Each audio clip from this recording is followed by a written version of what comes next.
all 50 of the official Starfield achievements have just been revealed. So I'm going to put a marker up here in the corner so you can follow along as we go through them and break down how to get them, especially the last one. Because guys, I'm stoked. Maybe it's because I'm almost 30 and I want to relive my golden era of gaming, where my biggest worries weren't bills, eating healthy, and impending erectile dysfunction, but instead just having a higher achievement score than my douchebag neighbor with a bowl cut, Connor. I made the decision that in honor of my youth, on August 31st, I'm going to be starting an 100% achievement run of Starfield, giving you guys well-edited entertainment vids of my encounters along the way, as well as tips and guides. My attorney, Richard P. Redcock, says consider subscribing if that butters your biscuit.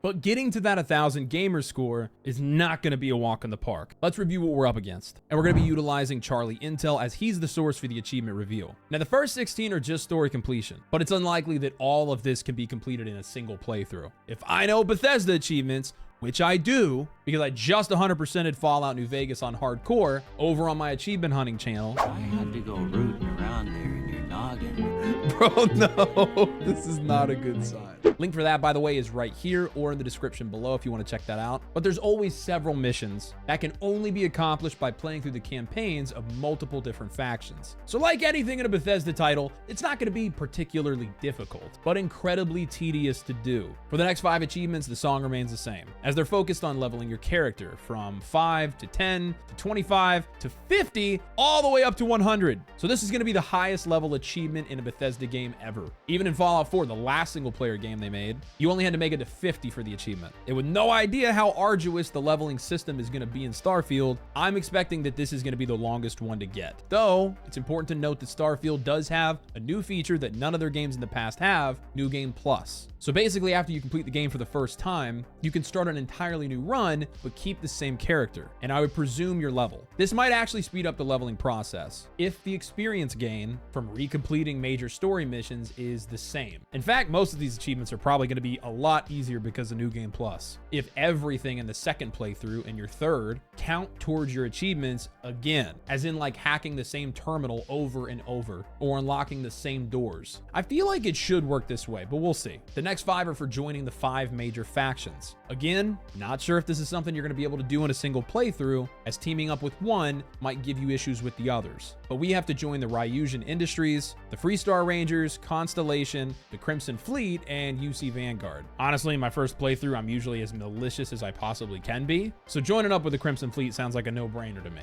Who do you guys plan to side with? I will berate you in the comments, so choose carefully. Our next achievement is to enter space for the first time, which I'm pretty sure you do in the first mission, and I'm so excited about it because this sounds like one of those breakout Bethesda moments where you get to see the whole universe for the first time. Super excited about that. Then we got to build an outpost, which is another feature in the game that I could not be more stoked about, moving away from the dreadful settlement system of Fallout 4. I've had word from a settlement asking for help. And moving into what seems to be aspects of what I like to call survival light. For a couple years, I was on a major indie survival kick with games like DayZ, Scum, Deadside, and Valheim. I love the vibe of building a base to store and farm resources, make upgrades to, as well as a hub to regroup after combat engagements. And furthermore, the ability to place that base wherever you want. And from everything we've seen, I feel like that's kind of how the outposts are going to work in Starfield. So I'm going to be spending a good bit of time there. Next, like something out of Age of Empires, we have to connect 5 of our outposts together with cargo links to share resources between them. So my question is, did they put a cap on the amount of outposts you can have in operation at one time? Or could we literally put an outpost on every single planet that we want to?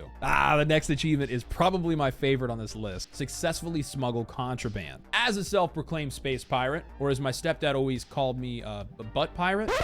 Am I allowed to say that, Richard P. Redcock? Am I allowed to say that? I don't give a fuck. Okay, I can't wait to see how the smuggling system works in Starfield. Like, is it gonna be one of those features that gives you a major, your first time doing it, then it becomes repetitive and maybe even futile after doing it a couple times? I really hope not. I hope that the smuggling system is just really fleshed out and has benefits to continually doing it more than once. Next, we gotta modify our ship, which from the gameplay that's been shown looks very intuitive, with numerous modifications available for our ships. Then we got to collect 10 ships. As far as I'm aware, it looks like you can steal NPC ships like pretty regularly, so pirating will probably be the easiest way to get this one done. Next is eliminate 300 creatures, and then land on 100 planets. Now this one, just like reaching level 100, could be one of the longer achievements, as there may be star systems in the game that are off limits until you reach a certain point of the story. Visiting 20 star systems and then all star systems will fall into that same category. As with over 1,000 planets, I have no idea how many star systems there could be. I mean, 50, 100? Next, we got to bypass 50 digital locks, then eliminate 300 human enemies, and complete 30 activities. Still not sure what activities are. Maybe somebody could help me out down in the comments if you know. But I'm guessing these are either random side objectives that you come across while exploring, or like mini games that could be completed with NPCs. As long as they're not caravan, I don't give a shit.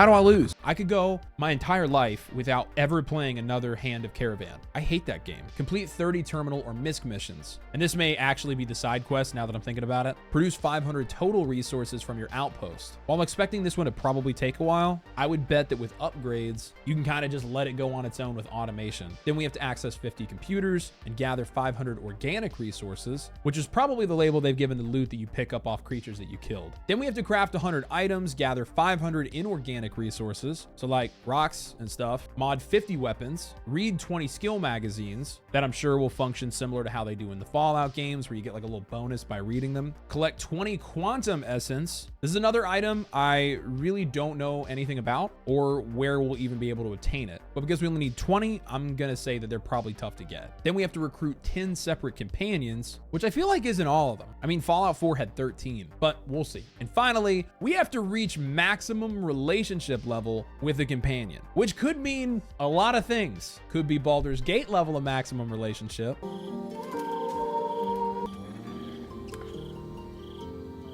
Don't know, but these achievements really don't seem that hard. I was honestly surprised. I was fully expecting like land on every single planet, craft every weapon, equip every ship modification, crazy stuff like that. These actually seem pretty tame. It will still probably take about 150 hours or more because it's a Bethesda game, considering Pete Hines, the game's public relations director, said that at 150, he still hasn't even come close to 100%ing, but he's probably talking about doing like every single side quest, talking to every NPC, hitting every single planet, stuff like that. So which one of you pinheads thinks you can beat me and be in the first to get all of Starfield's achievements? Challenge me in the comments. You'll lose, but it'll be fun. Ooh, then check out the latest info we just got about new Starfield features right here. See you there.